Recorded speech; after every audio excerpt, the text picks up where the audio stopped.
Doctor plus channel viewers அனைவருக்கும் வணக்கம். இன்னைக்கு நம்ம பார்க்க போகிற ஒரு முக்கியமான டாபிக் எதை பற்றி அப்படின்னா ப்ளீடிங் கம்ஸ்ன்னு சொல்லுவாங்க. அதாவது உங்களுடைய பல் ஈறுகளில் இரத்த கசிவு அப்படின்னு சொல்லிட்டு. இந்த பல் ஈரில் வரக்கூடிய இரத்த கசிவை எப்படி நம்ம வீட்டிலே வந்து வெறும் ஒரு மூலிகை வச்சே வந்து இதை சரி பண்ணிக்கலாம் அப்படின்றத பற்றி தான் நம்ம இன்னைக்கு பார்க்க போகிறோம். அது மட்டும் இல்லாமல் இது எதனால் வருது, இது என்னென்ன காரணங்கள்லாம் இதுக்கு பின்னால் இருக்குன்றதை பார்த்து அந்த காரணங்களை சரி செய்கிறது மூலயமா இதை வந்து நம்ம வந்து ஒரு பர்மனன்ட் சொல்யூஷன் வந்து நம்ம இன்றைக்கி பார்க்க போகிறோம். இப்போ ப்ளீடிங் கம்ஸ், இந்த ஈரில் ரத்த கசிவுன்றது வர்றதுக்கு வந்து மிக முக்கியமாக காரணம் என்னன்னு பார்த்தீங்கன்னா பல்களில் சேரக்கூடிய அழுக்குன்னு சொல்லுவாங்க. அதாவது பிளேக் அப்படின்னு சொல்லக்கூடிய ஒரு தடிமனான ஒரு பொருள். நீங்கள் நம்ம வந்து இரவு உணவு எடுத்துப்போம், காலை உணவு எடுத்துப்போம். இந்த உணவுலாம் எடுத்துக்கொள்ளும் போது அது என்ன நடக்கும் அப்படின்னு பார்த்தீங்கன்னா உங்கள் பல்லோடைய அந்த கேப்னு சொல்லுவோம், அந்த ஈருக்கும் அந்த பல்லுக்கும் அடுத்த பல்லுக்கு இருக்கக்கூடிய ஒரு ஒரு கேப்லேயுமே வந்து பார்த்தீங்கன்னா ஒரு சின்னதாக வந்து ஒரு கரை மாதிரி வந்து படிய ஆரம்பிக்கும். இந்த கரை வந்து காலப்போக்கில் கொஞ்ச நாள் ஆக ஆக ஆக உங்களுக்கு வந்து அது ஒரு சுண்ணாம்பு சுண்ணாம்பு எப்படி ஒரு அப்படியே ப்ரெஸ் பண்ணால் ஒரு தூள் தூளாக போகுமோ அந்த மாதிரியான ஒரு திடமான பொருளாக மாறி உங்களுடைய ஈருக்கும் உங்கள் பல்லுக்கும் அந்த ஒட்டி இருக்கக்கூடிய இடத்துல வந்து படிய ஆரம்பிக்கும். இந்த பிளேக் படிஞ்சிடுச்சு அப்படின்னா இந்த பிளேக் படிஞ்ச உடனே உங்கள் ஈரை என்ன பண்ணும் அப்படின்னா கொஞ்சம் கொஞ்சமாக வந்து அந்த ஈரை வந்து கொஞ்சம் கொஞ்சமாக வந்து கீழே இறங்க ஆரம்பிச்சிடும். அதை வந்து நம்ம வந்து ஈர் வந்து இறங்கிடுச்சுன்னு சொல்லுவோம். அப்போ அது ஆட்டோமேட்டிக்காக அந்த இடத்துல என்ன ஆகும், ரத்தம் வந்து அதிகமாக வந்து வர ஆரம்பிக்கும். இந்த ரத்தம் அதிகமாக வர வர நீங்கள் ஏதாவது சாப்பிட்றீங்க அப்படின்னா உங்களுடைய பல்லு வந்து கொஞ்சம் கொஞ்சமாக வலி இருக்க ஆரம்பிச்சிடும்.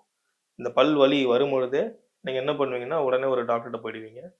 அவங்க மருந்தெல்லாம் கொடுத்து இதை வந்து க்ளீன் பண்ணணும் அப்படின்னு சொல்லி பல்லை வந்து வந்து க்ளீன் பண்ணி உங்களுக்கு அனுப்புவாங்க.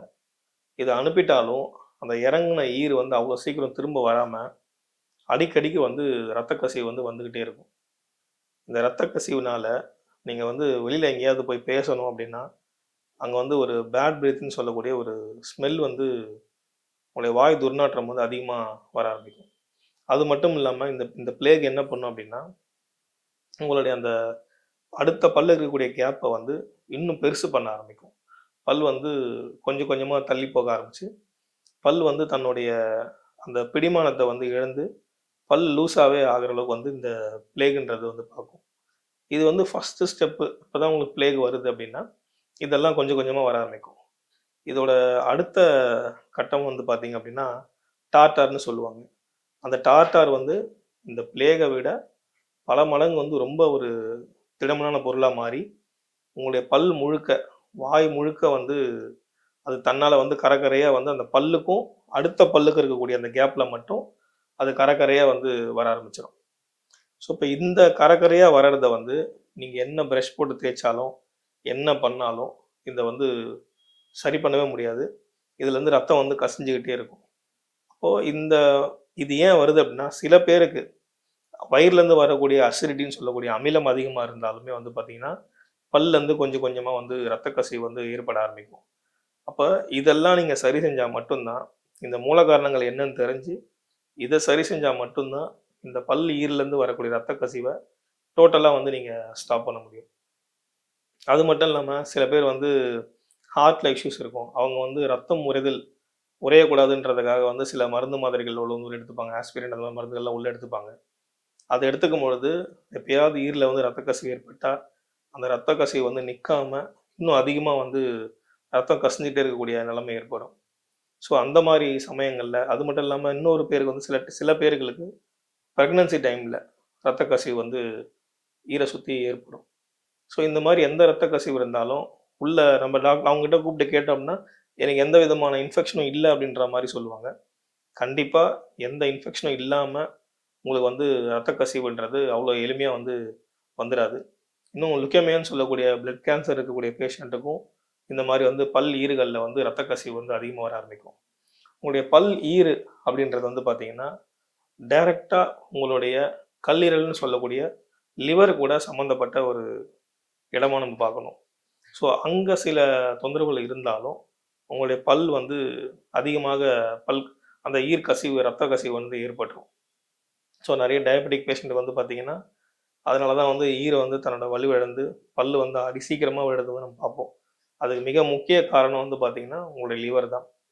ஸோ அப்ப லிவருக்கு யூஸ் பண்ணக்கூடிய மருந்து, மாத்திரைகள் என்னன்னு இயற்கையான முறையில பார்த்து, அத நம்ம வந்து அந்த ஈருக்கு குடுக்கும் பட்சத்தில, அந்த ரத்த கசிவு வந்து நிரந்தரமான தீர்வு வந்து இது மூலியமா உங்களுக்கு கிடைக்க ஆரம்பிக்கும். ஸோ நம்ம ஃபர்ஸ்ட்டு பார்த்த மாரி, இந்த பிளேகு, அதுக்கப்புறம் வந்து இந்த டார்டாரா மாறக்கூடிய சூழ்நிலை. இது எப்படி நம்ம தவிர்க்கலாம் அப்படின்னா, நம்ம காலைல எழுந்த உடனே பல் விளக்குவோம்.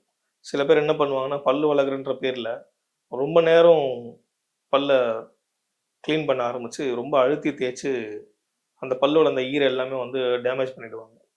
ஸோ அந்த மாரிலாம் எதுவும் பண்ணாம, பல் துலக்கணும் அப்படின்னா, ஒரு 2 நிமிஷம் மட்டும் தான் நீங்க வந்து பல் துலக்கணும். அதுக்கான நெறைய வீடியோஸ் எல்லாம் இருக்கு. நீங்க பல்ல வந்து எப்படி துலக்கணும் அப்படின்ட்டு. அத பார்த்து வெறும் 2 நிமிஷம் பண்ணுங்க. உங்க பேஸ்ட் வந்து ஒரு பட்டாணாவே எடுத்தா போதும். நீங்க அந்த பேஸ்ட்ட ஃபுல்லா வந்து அந்த பிரஷ் சைஸ்க்கு வந்து எடுத்துட்டு, ஃபுல்லா நீங்க போட்டு தேய்ச்சாலும், உங்களுடைய ஈறுகள் வந்து ரொம்ப பலவீனமாக ஆரம்பிக்கும். ஸோ அந்த மாரி இருக்கும் பட்சத்தில, இப்ப நான் இதெல்லாம் பண்ணி பார்த்துட்டேன் சார். இதெல்லாம் பண்ணிட்டு கூட, எனக்கு வந்து தொடர்ந்து வந்து ஈரல வந்து ரத்த கசிவு வந்துகிட்டே இருக்கு. இத நான் எதுவுமே பண்ணி நிறுத்த முடியல அப்படின்னா, ஃபர்ஸ்ட் இந்த பிளேக் எடுக்கிறதுக்கான சில விஷயங்கள நான் உங்களுக்கு சொல்றேன். அத வந்து ஃபர்ஸ்ட்டு பயன்படுத்துங்க. இதுக்கு உங்களுக்கு ரொம்ப எளிமையா பயன்படுத்தக்கூடிய பொருள் வந்து பார்த்தீங்கன்னா, தேங்காய் எண்ணெய். தேங்காய் எண்ணெய காலை இல்லன்னா மாலை, அதாவது இரவு படுக்கிறதுக்கு முன்னாடி கூட, நீங்க வந்து உங்களுடைய வாய் கார்கிலிங்ன்னு சொல்லக்கூடிய வாய் கொப்பளிக்கும் முறை. தேங்காய் எண்ணெய போட்டு வாய கொப்பளிச்சுட்டே வர வர, இந்த பிளேகும், இந்த டார்டார் வந்து என்ன ஆகும்னா, அதோட தடிமைத்தனத்திலருந்து கொஞ்சம் கொஞ்சமா வந்து கரைய ஆரம்பிக்கும். இத பண்ணிட்டு நீங்க பிரஷ் பண்ணும்பொழுது, அந்த பிளேகுன்னு சொல்லக்கூடிய, இல்ல இந்த டார்டாரா இருக்கட்டும், 2மே வந்து கொஞ்சம் கொஞ்சமா உடைஞ்சு வந்து வெளிய வர ஆரம்பிக்கும். அப்படி இல்ல சார் எனக்கு கொஞ்சம் இன்னும் வலியெல்லாம் இருக்கு அப்படின்ற பட்சத்தில, கொஞ்சோண்டு ஒரு கல் உப்பு, அது கூட சின்னதா ஒரு சிட்டிகை வந்து மஞ்சத்தூள் போட்டு தேங்காய் எண்ணெய குழப்பிட்டு, சும்மா நீங்க ஒரு கையாலேயே வந்து உங்க ஈருக்கு வந்து ஜென்டிலா ஒரு மசாஜ் மாரி பண்ணிட்டு, அதுக்கப்புறம் நீங்க வந்து ஒரு தேங்காய் எண்ணெயோ, இல்ல ஒரு வார்ம் வாட்டர் எடுத்து கொப்பளிச்சு நீங்க துப்பிட்டீங்கனாலும், உங்களுக்கு இந்த மாதிரியான வாய சுத்தி இருக்கக்கூடிய இன்ஃபெக்ஷன்லாம் வந்து கண்ட்ரோல் ஆக ஆரம்பிக்கும். ஸோ அதெல்லாம் பண்ணிட்டேன். அப்பயும் வந்து எனக்கு ப்ளீடிங் வந்துட்டே இருக்கு அப்படின்னா, ரொம்ப சிம்பிள்ங்க. நீங்க வந்து கடையிலயோ, இல்ல உங்க வீடு அருகாமையில இருக்கக்கூடிய ஏதாவது ஒரு இடத்துல வந்து இந்த கீழாநெல்லி அப்படின்னு சொல்லக்கூடிய ஒரு செடி இருக்கும். அது ரொம்ப சின்ன சைஸ்ல தான் இருக்கும். அத வந்து அடையாளம் கண்டுபிடிச்சு, அந்த கீழாநெல்லிய எடுத்து, இல்ல அப்படின்னா நீங்க வந்து கீரை விக்கிற இடத்துல போய் கேட்டீங்க அப்படின்னா, ஒரு கட்டு குடுப்பாங்க. அத வாங்கிட்டு வந்து வீட்லயே வந்து இத வந்து வெயில்ல காய வைக்கக்கூடாது.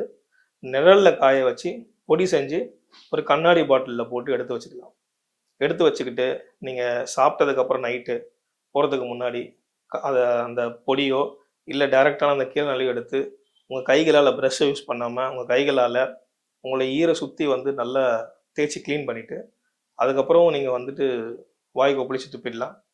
திரும்பவும் காலையில எழுந்து, அதே மாரி ஒரு தடவ இந்த கீழாநெல்லிய யூஸ் பண்ணி தேய்க்கும் பட்சத்தில, இந்த ரத்தம் வந்து ஒரு 3 நாளுக்குள்ள நிக்கிறத வந்து நீங்க உணருவீங்க, பார்ப்பீங்க. ஸோ இந்த இயற்கையான இந்த ஒரு கீழாநெல்லிய வச்சு உங்களுடைய பல் ஈர வந்து எப்படி சரி செஞ்சுக்கலாம் அப்படின்றத, இத யூஸ் பண்ணி அத நீங்க சரி பண்ணிக்கங்க. இயற்கையான முறையில, நல்ல முறையில எல்லாரும் ஆரோக்கியமா இருக்கணும்னு வேண்டிக்கிறேன். நன்றி, வணக்கம்.